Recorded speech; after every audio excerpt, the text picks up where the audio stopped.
فاتي واني دقاي لفتي دقاي لقان قدان دقاي قدام الدين دقاي قدول لوياس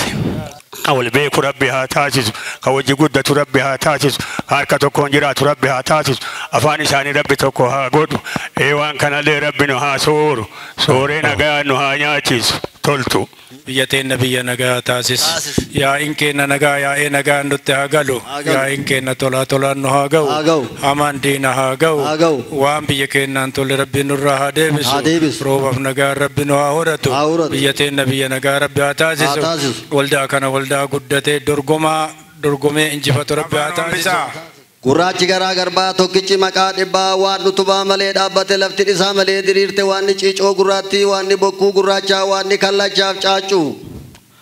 waan salgan booranaa salgan gabraa waan galaan kuraa jiddaa waan bacho garasuu waan saddeettan meettoo waan sadeenadaa waan macaaf tuulamaa waan torban barreemtu waan madda walaabu waan caffeetumaa waan hodaa shananii واني كان هندما هو من ربنا قال نبولجنا قال نواولشو دافيف سببين نواولشو نغونغورا نواولشو راغورا نواولشو يا كينيا بينا قال ميكانيان هابد سرنيان هابد وتاتانا قوف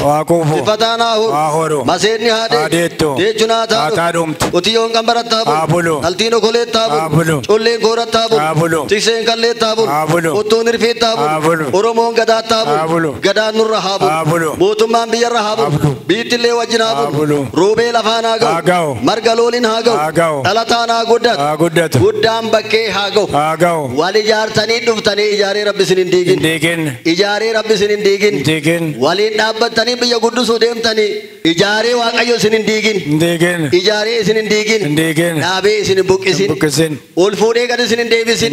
اسني كنده سنين تنگابين شومي اسني شارين هده سنين دانين غفون اسن جلا هاكات أوري إسن جلا هاترا أركاشو مالين دبنا أماشو مالين قدنا بيا قدسو مناباتني قدني اسم مناباتني فكون إسني حامل كاو دين تيجنا أورغوف ومن دوبا تركون دوبا جرولة سنا أورغيفت بيجي سنا أورغيفت دين سنا أورغيفت بيجي سنا أورغيفت إيكا إسنا را قدنا بيا كاتني أمال لي خراس مناباتن كوني خرادم ما إسني هاتا خرادم ما إسني هاتا داندي قدنا إسني هاتا داندي ألفنا إسني هاتا إيكا فجأة فني تلاقمنا كفجأة فني ألاقمنا دعاك سينو هامغرسو كينو هاسور هنو سورة نورا هاكم أمبورو بنانو فجأة وارا بنانو أوفج فورمي جري هاتو مسيني هبي هاتو عرب دكاني كرا هاتو كتيتين غوبا هاتو أدي كاني لينج هاتو لينج هم تندن أرينو جلا هاكا تغانو وجن هاكا إبسان نما هاتو إتقوتا واقع هاتو وانو أكيم نوندو مارا بيتنو هاغوتو عليلي دين عليلي كدان كوفا قبنا سواك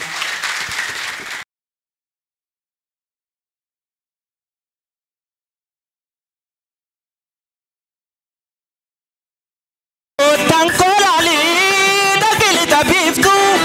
لفبايس قري هندوماتو يما في لبابور ولا قام سوسا هندومنا مكيناتي ميدامسا تغيو دانغابي ودوساني دبيغا ادراكي ابي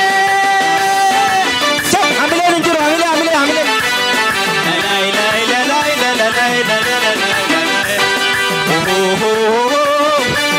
اكس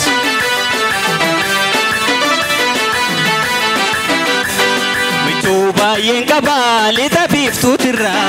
دامسا كوغيني ورمو تمرا يلوبون جيران ترولي والقرا ريبا ميتي غوري ناجي نادرا أكس لا لا لا لا لا لا لا لا لا عملين انجرو لقاقي بيقا ما شكالي قاجرتو جمع afaan kanko ta'i himi fi yaada kanko hawwinu wal biraan afaan teenyus fagoo fageenyi nun hir'uu gaarri garaa muruuga waliin dhabnu garuu akkas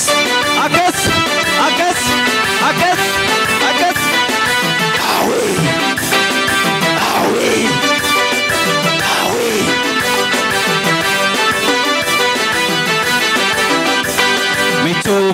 kaba lita biftu tirra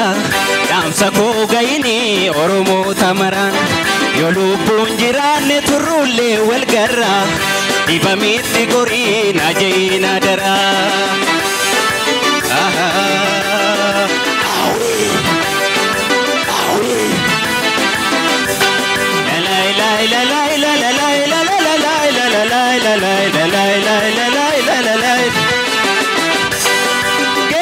Dalalini Bete walalini Geisen dalalini Bete walalini Ija kula gote Tesena lalini Tesena lalini Tesena lalini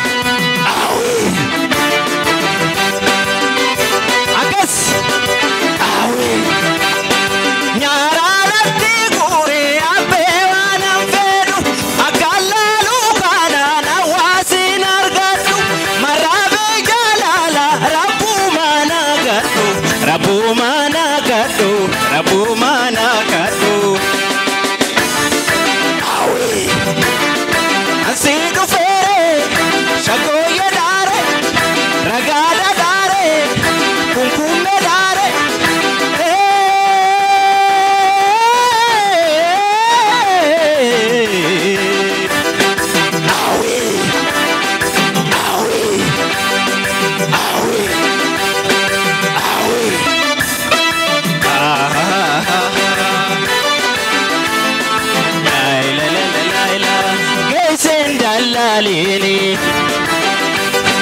Bete walalini Geshen dalalini Bete walalini Ija kula gote Tesena lalini Tesena lalini Tesena lalini Akas hamile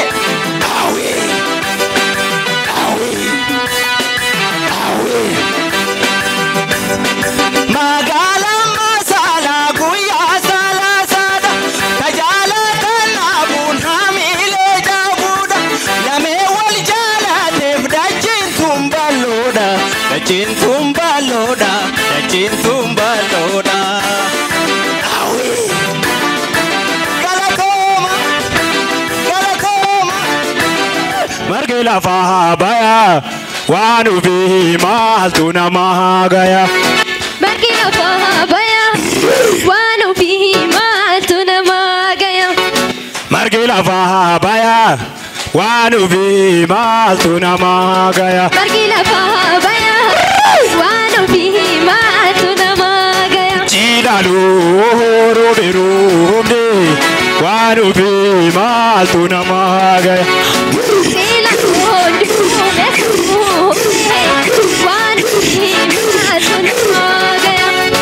Bilawa ahalo lagone wanu bima tunamagaya sisi mudu kanu wanu bima tunamagaya margila fahabaya wanu bima tunamagaya wanu bima tunamagaya wanu bima tunamagaya ayum yum wanu bima tunamagaya wanu bima tunamagaya ayum yum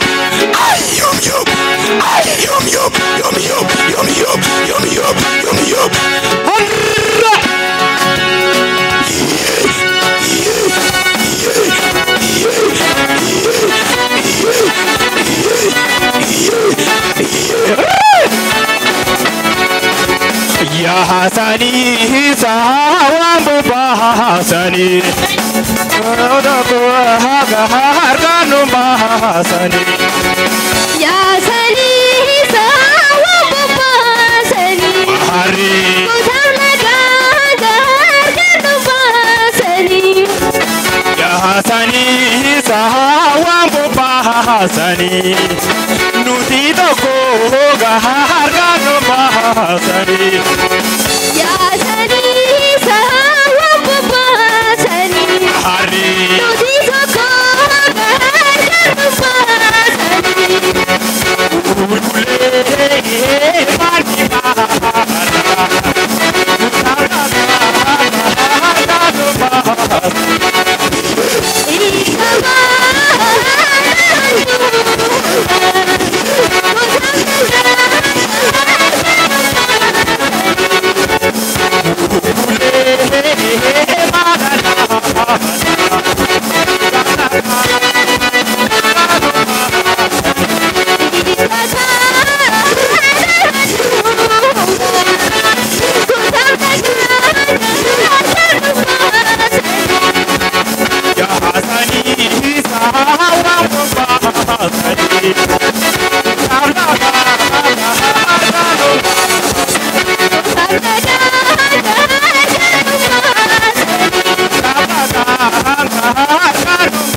kabajamoo obbo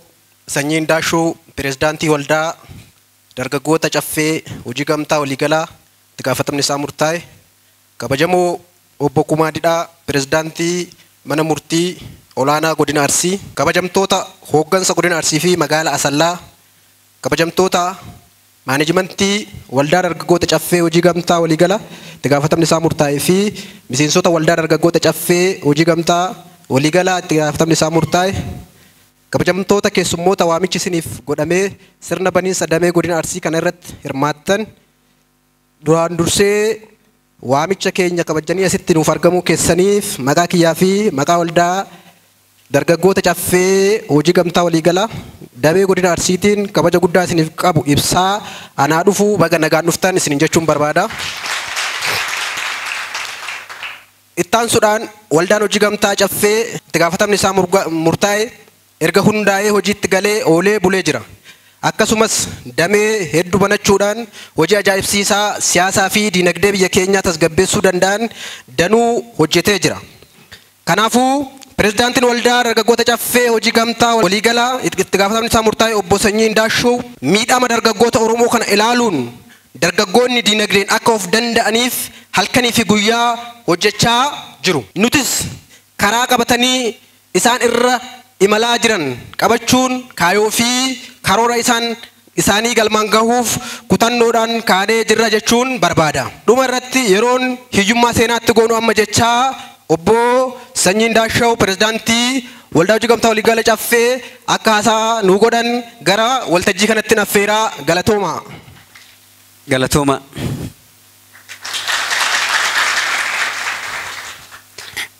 Baga nagaan dhuftan hundi keessaniyyuu. Kabajamoo obbo Kumaa Didhaa pirezidaantii olaanoo mana murtii godina Arsii magaalaa Asallaa,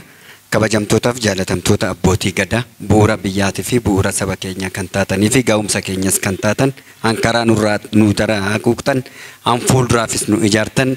galata guddaa isiniif duraan durseen qaba. Akkasumas kabajamtootaaf jaalatamtoota maanajimentoota kooreewwan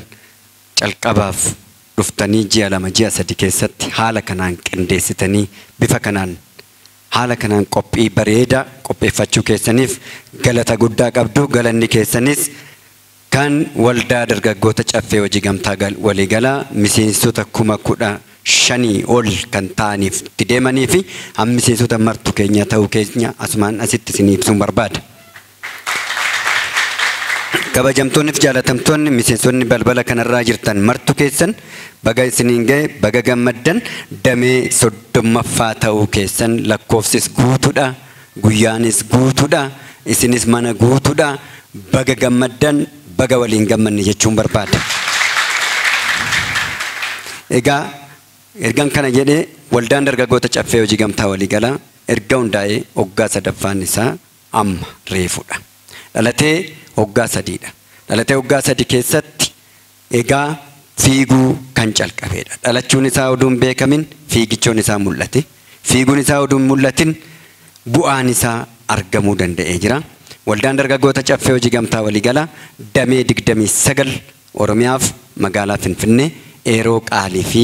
iddoo magaalaa gudditti gaafii saba Oromoo miiliyoona 65 ta'e keessatti biiroo muummeessaa godhachuudhaan yeroo ammaa kana hiyyummaa magaalaa Finfinnee keessatti akka aannan dhadhaa baasuutti raasaa jira. Baga gammaddan awwaloo keenya waan ta'eef. Egaa waldaan dargaggoota caffee hojii gamtaa waliigalaa mul'ata kaayyoo fi galmasaa qaba. Mul'anni isaa kaayyoon isaa galmi isaas gabaabaadha.